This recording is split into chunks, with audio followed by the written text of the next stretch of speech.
Hi good morning I'm Divya physiotherapist.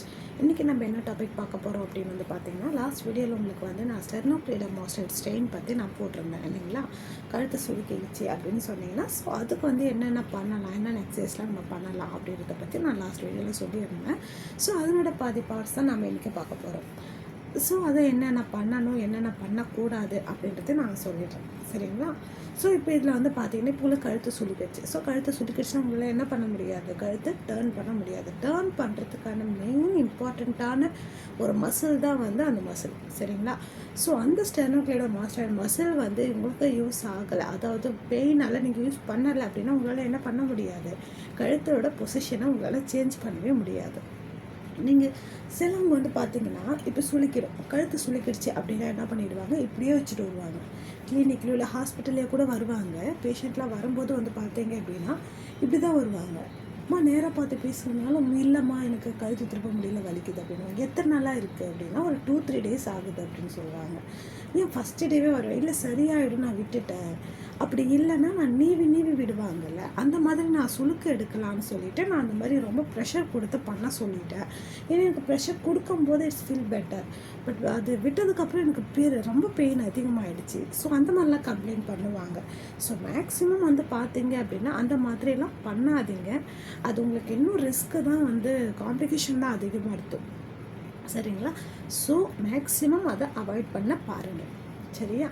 அதாவது இப்படி இருக்குது. ஸோ நார்மலாக எனக்கு ஃபஸ்ட்டு டே கொஞ்சம் பெயினாக தான் இருந்தது. ஆனால் இந்த மாதிரி பக்கத்தில் போய்ட்டு நான் இந்த மாதிரி பண்ணேன்.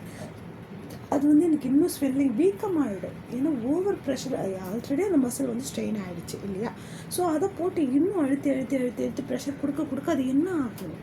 பட் மேக்ஸிமம் அதை புரிஞ்சுக்கோங்க, அந்த மாதிரிலாம் பண்ணாதீங்க, சரியா.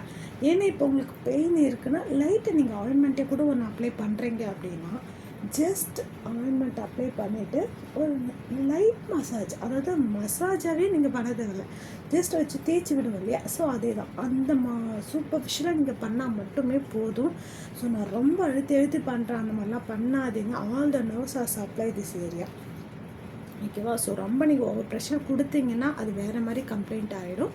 ஸோ அதை மேக்ஸிமம் அவாய்ட் பண்ணிக்கோங்க, ஓகேவா. இதை இந்த விஷயம் இல்லை, எந்த கம்ப்ளைண்ட்ஸாக இருந்தாலும் இதை மேக்ஸிமம் நீங்கள் அவாய்ட் பண்ணுறது இட்ஸ் பெட்டர், ஓகேவா. ஸோ அதை ஃபாலோ பண்ணிக்கோங்க. தென் இந்த மாதிரி கழுத்து சுளிக்கிடுச்சு அப்படின்னு சொல்லுவாங்க. சரி ஓகேம்மா, டர்ன் பண்ணி பாருங்கள். சுத்தமாக உங்களால் டர்ன் பண்ண முடியாது.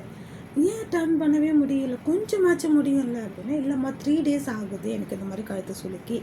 ஸோ நான் இப்படியே தான் வச்சிட்ருக்கேன், எங்கள் வீட்லேயுமே நான் இப்படி தான் வைப்பேன், வீட்டில் அப்போ ஒர்க்லாம் எப்படி பண்ணுவேங்க, நான் சமையல் கூடமே கழுத்து திருப்பிட்டு தான் பண்ணுவேன் அப்படின்னு சொல்லுவாங்க. ஏன் நம்ம அவ்வளோ ரிஸ்க் எடுக்கணும். ஸோ ஃபஸ்ட்டு டே லைட்டாக இருக்கும்போதே நம்ம பக்கத்துலேயே போய்ட்டு கன்சல்ட் பண்ணிட்டோன்னா அது நமக்கு ப்ராப்ளம் இல்லை இல்லையா. ஸோ நீங்கள் அதை விட என்ன ஆகிடும், உங்களுக்கு என்னமோ ஒரு டஃப்பான காம்ப்ளிகேஷனாக தான் ஏற்படுத்தும், சரியா. ஸோ அதை கரெக்டாக ஃபாலோ பண்ணிக்கோங்க.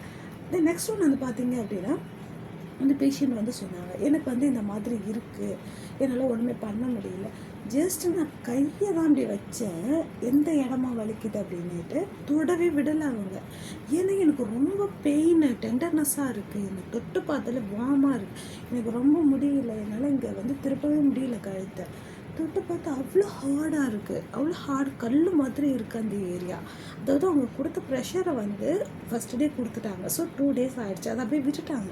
ஸோ அப்படி விட்டதுக்கப்புறம் என்ன ஆகிடுச்சு, அந்த இடம் கல் மாதிரி ஆகிடுச்சு, அவங்களே டேர்ன் பண்ணவே முடியல, கழுத்து ஸ்டிஃபாக ஆகிடுச்சு.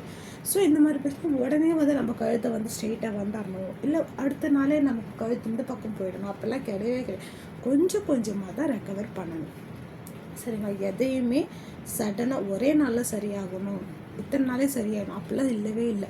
நீங்கள் எவ்வளோ எக்ஸசைஸ்லாம் பண்ணுறீங்க அதை பொறுத்து உங்களோட ரெக்கவர் டைமும் இருக்கும்.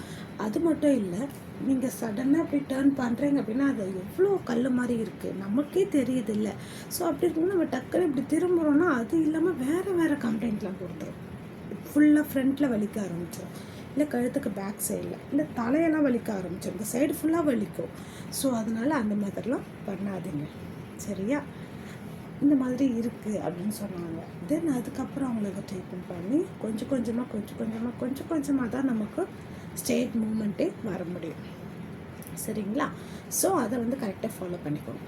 தென் அடுத்த ஒன் வந்து என்னது அப்படின்னா, படுக்கும்போது அதாவது ஸ்லீப்பிங் டைமில் நீங்கள் எப்படி கரெக்டாக ஸ்லீப்பிங் பண்ணுறீங்க அப்படின்றது ரொம்ப ரொம்ப இம்பார்ட்டண்ட்டான ஒன்று. ஸோ அந்த ஸ்லீப்பிங் டைமில் நீங்கள் எப்படி படுக்கிறீங்க அப்படின்னு வந்து பார்த்தீங்க அப்படின்னா, இப்போ இந்த சைடு எனக்கு பெயின் இருக்குன்னா இந்த சைட்லேயே படுங்க. ஓகேவா? பெயின் இருக்குது மேடம், நான் எப்படி அந்த பக்கமே படுக்க முடியும்?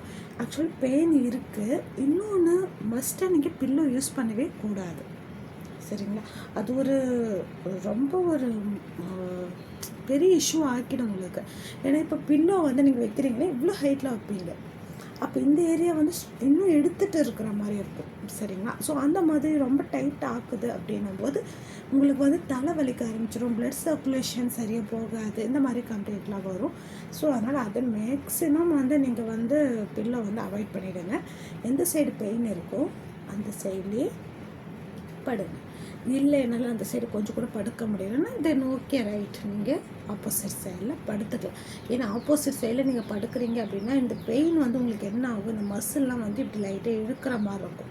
தூக்கமே வராது, நைட்டெல்லாம் தூங்க மாட்டீங்க, வலிக்குதுன்னா. இதுவே நீங்கள் பெயின் இருக்கிற சைட்லேயே வந்துட்டு மேக்ஸிமம் வந்து இப்போ கை, ஷோல்டர், கால் வலி அப்படிலாம் பெயின் சைடில் படுக்கவே கூடாது. பட் இதுக்கு வந்து நீங்கள் பெயின் சைடில் படுக்கலாம். ஏன் அப்படின்னா இப்போ கழுத்து இப்படி தான் வச்சுருக்கீங்க. ஸோ திரும்ப நீங்கள் இப்படி படுத்திங்கன்னா இன்னும் ஸ்டிஃப்னஸ் தான் அதிகமாகும். புரியுதா? ஸோ அதனால் ஆப்போசிட் சைடில் எந்த சைடு பெயின் இருக்கோ அந்த சைட்லேயே படுங்க. பில்லோ இல்லாமல் ஃப்ளாட்டாக படுங்க. ஓகேவா? பில்லோ இல்லாமல் ஃப்ளாட்டாக படுங்க. இன்னொன்று அதுக்கு என்ன பண்ணணும் அப்படின்னா, ஒரு டவல் எடுத்துக்கணும். சரியா?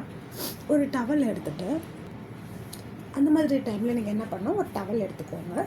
ஸோ ஜஸ்ட் இந்த டவலை நல்லா கீப் இட் பண்ணிவிட்டு நல்லா ரேப் பண்ணிட்டு, ஓகேவா, நல்லா சுருட்டிக்கோங்க. சுருட்டிட்டு என்ன பண்ணணும் அப்படின்னு அதாவது டர்க்கி டவல் மாதிரி நல்ல பெரிய டவலாகவும் யூஸ் பண்ணக்கூடாது. சேம் திங் ரொம்ப தின்ன கர்ச்சீஃப் மாதிரி இருக்கிறதையும் யூஸ் பண்ணக்கூடாது. கொஞ்சம் மாட்ரேட்டாக இருக்கிற மாதிரி உங்களுக்கு சாஃப்டாக இருக்கா அந்த மாதிரி ஒரு டவல் வந்து யூஸ் பண்ணிக்கோங்க. ஸோ எடுத்துகிட்டு இந்த மாதிரி ரேப் பண்ணு. ஓகேவா? அழகாக ரேப் பண்ணிவிட்டு இந்த சைடில் பெயின் இருக்குதுன்னு சொல்கிறீங்க இல்லையா? ஸோ அந்த சைடில் படுக்கும்போது சைடுவே நீங்கள் படுக்கிறீங்க இல்லையா? மேக்ஸிமம் அந்த மாதிரி டைமில் ஸ்ட்ரைட்டாக படுக்காதீங்க, சைட்லேயே படுங்க. இதான் பெட்டர்.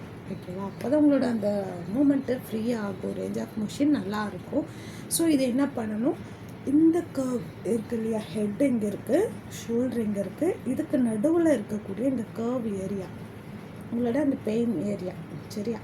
ஸோ அந்த இடத்துல இந்த டவலை வச்சு ப்ளேஸ் பண்ணிவிட்டு சைடு வேல படுத்துக்கணும். ஓகேவா? அப்படின்னா உங்களுக்கு அந்த இடம் என்னவாகிடும், ரிலாக்ஸ் ஆகிடும். ஓகே?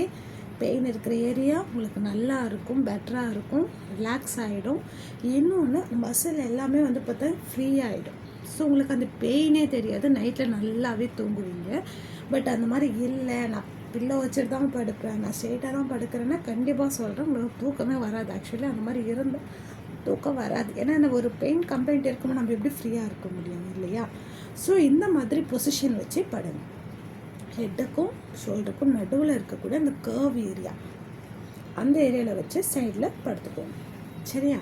ஸோ படுத்து தூங்கிட்டு மார்னிங் ஏச்சதுக்கப்புறம் நீங்கள் திரும்ப இந்த பொசிஷன் வந்து பாருங்கள். கண்டிப்பாக சொல்கிறேன், நல்ல ரிசல்ட் கிடைக்கும். ஸோ உங்களால் கொஞ்சம் ஓரளவுக்கு ஃப்ரீயாக மூமெண்ட்டும் கொடுக்க முடியும். ஓகே? தூக்கமும் நல்லா வரும். ஸோ இதை கரெக்டாக ஃபாலோ பண்ணிக்கோங்க. மீதி நம்ம நெக்ஸ்ட் வீடியோவில் பார்க்கலாம். ஓகே? தேங்க்யூ, பாய்.